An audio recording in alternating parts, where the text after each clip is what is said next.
Hello, this is John Braun with Hitman Advertising. We're going to talk about how to get commercial cleaning clients in 3 easy steps. Most cleaners go after commercial the wrong way. They randomly show up at a commercial account and they honestly become a pest. But what you want to be is a welcomed guest. So I'm going to show you my system of marketing for commercial cleaning where commercial prospects actually call you. Or if you decide to visit them, they already know you. Now, a little bit of a disclaimer before we go any further. This does take some work. This is not just a system of buying a mailing list and simply mailing postcards and sitting back and collecting all of the checks from your commercial. This does take a little bit of work. Now, the thing is, though, it is a lot more profitable than driving around and ticking people off all day long. It saves time, and you can have better conversions for the marketing time and the dollars spent on marketing, which if you're a cleaning business owner or a manager, that's huge, and you know how important that is. So here we go. Without further ado, step 1. The very first thing that you need to do is you need to gather your ideal prospect list. And what I mean by that is really handpick who the best people are that you want to go after for commercial accounts. Don't just take anything, but pick these people by hand. So the first question is, what are some of the best commercial accounts to go after? And this is not an all-inclusive list, but it's the ones that I've seen. And generally, law firms, doctors' offices, private schools are great, large industry commercial offices, and other type of office facilities. Churches, government contracts, all of these can be really, really lucrative and more often than not, a really good account.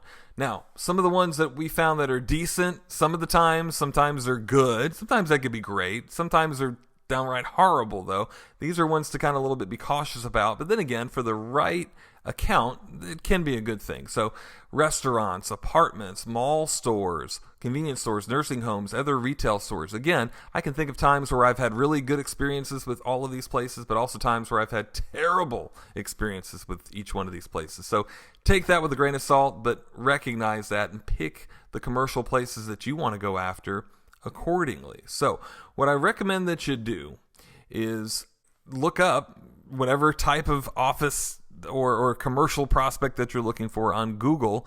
Just look around and do some of your homework.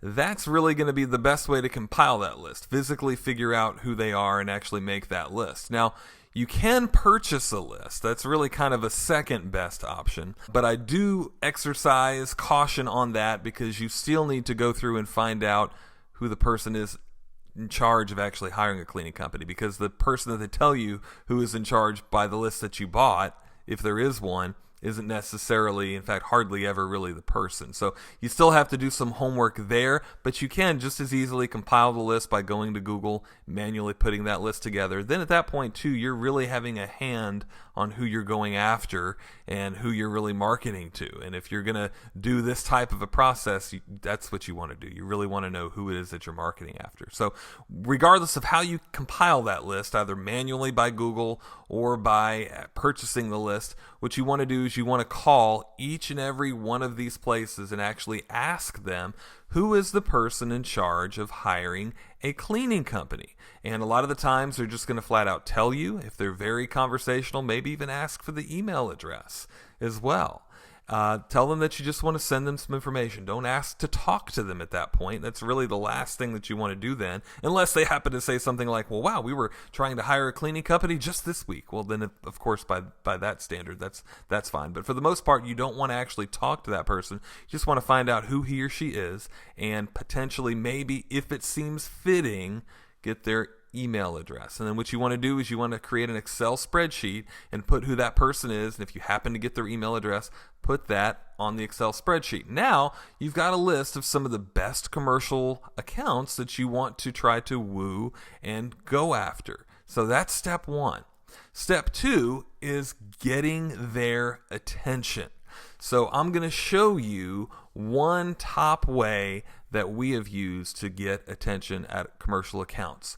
The best thing that I found is to first and foremost, this is just one idea, by the way. There's several different things that we use, but this is just one idea where we actually send them a golden envelope and on the other side a handwritten address.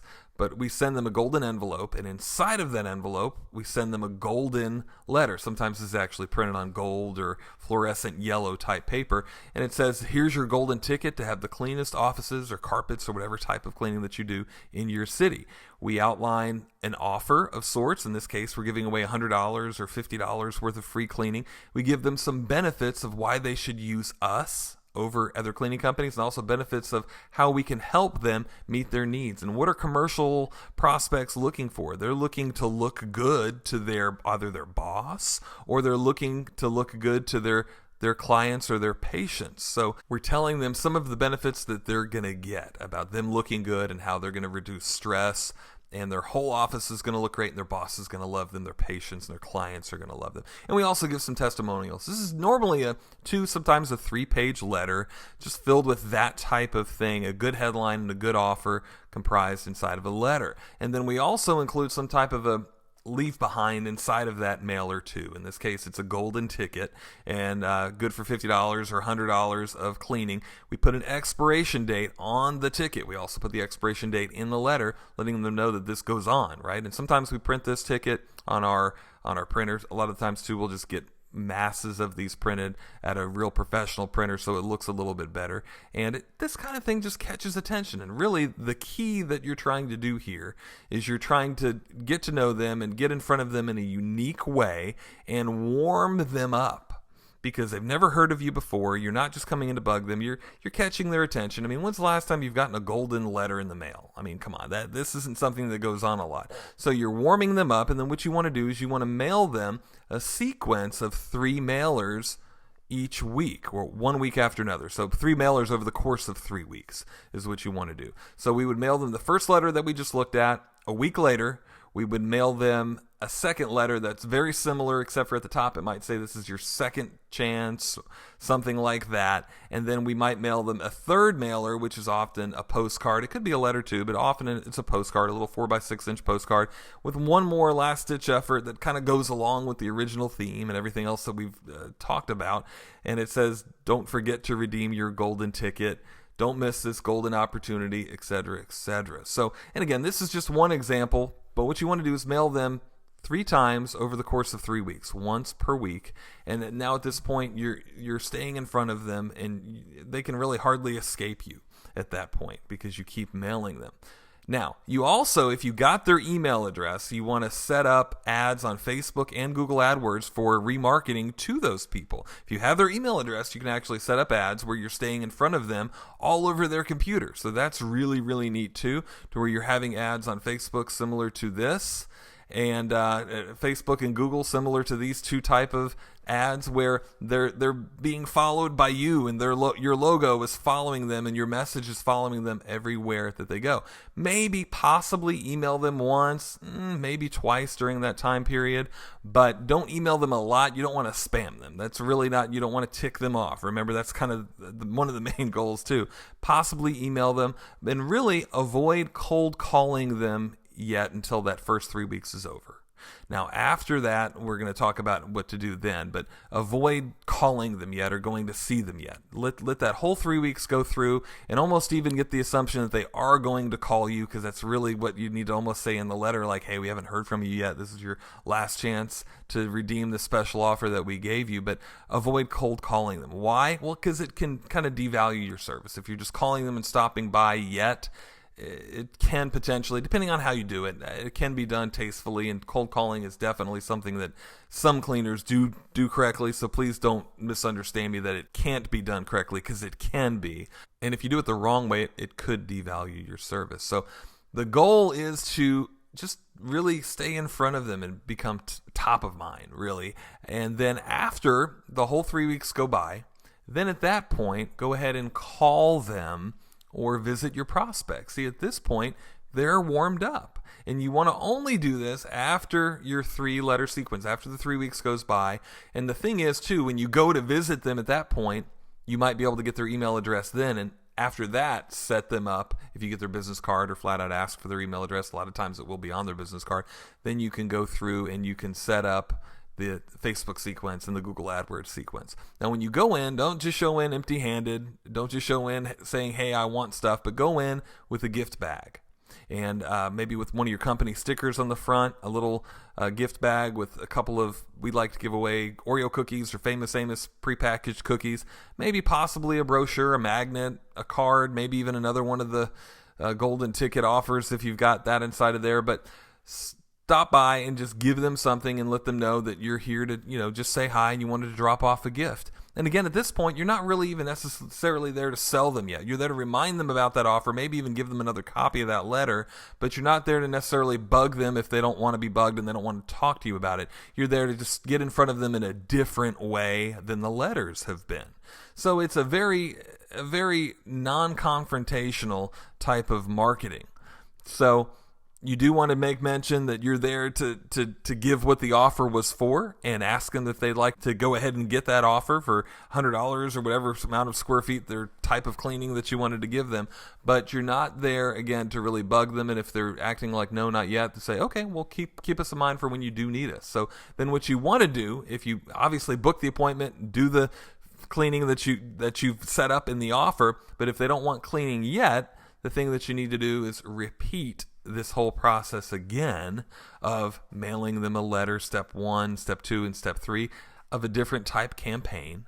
And over the course of 3 weeks, at that point, maybe you have their email address, so you can do the Facebook ads and the Google AdWords ads. So repeat that again, and now you're staying in front of them even more. I don't necessarily recommend that you start the process right away, but maybe wait a few weeks and then start the process over again. And that's called flight advertising, by the way. When you advertise a lot and you stop for a certain amount of period and then you start again and then you stop, surprisingly, that type of advertising can really, really get top of mind awareness. And that's really what you're trying to do in a very small niche of the particular commercial type prospects that you're going after. So repeat this and that whole process again until you win them over. Send them that sequence and then go visit or call them. Then the other thing that you want to do too is you want to put them on your client mailing list. If you do, and hopefully you do, right? Have a mailing list where you're sending out educational postcards or newsletters to your clients. Put them on that list, assuming that they're already a client. And you're mailing them just like you're mailing all the rest of your clients. And at this point now, keep in mind what you're doing is you're mailing them these newsletters or these postcards, educating them. You're stopping by every few weeks or a month or two. You're mailing them a sequence. And the cost to you, the cost for these mailers, guys, is you're going to spend $1.50 every couple of months, right? It's not expensive. A little bit of time, again, with putting all this stuff together, but not expensive. And then a few cents for the postcards, that type of thing, and the postage for that. But the thing is, you're right at the top of their mind. I mean, if you're doing this every couple of months, 6 months goes by and a year goes by, how could they forget you? They can't. They will remember you, and you will be top of mind. But you have to follow the sequence. You can't give up. And then you can win the commercial prospects that you want. All of the templates that you've seen in this video are available. They're actually as part of my coaching club or as part of the commercial marketing course where everything is included. We actually have video training on how to do this, webinar training where we have webinars that we're going to be talking about here in the coming months and weeks on how to get commercial prospects, brochures provided for you, postcards that you've seen here, and lots more, show-stopping sales letters provided for you, and of course the client newsletters. Plus, you get help in getting all of this done. So for details on that, go to hitmanadvertising.com/coaching. We're coming up to a great time of year for commercial marketing.